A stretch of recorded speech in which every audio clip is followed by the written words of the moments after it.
Sementara itu, Lea, pada gelaran Festival Pesona Selat Lembe tahun 2023, Wali Kota Bitung Maurits Mantiri ada dapat gelar Tona Aswangko dari para tetua adat Minahasa di Kota Bitung.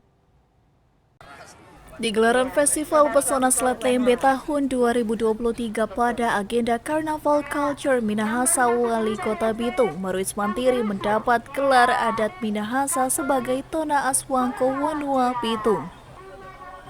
Pengukuhan tersebut dilakukan oleh para tetua adat Minahasa yang melakukan prosesi di panggung utama Festival Pesona Selat Lembe 2023.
Setelah melakukan prosesi pengukuhan secara adat, acara kemudian dilanjutkan dengan atraksi dari para pasukan adat Kabasaran di Kota Bitung.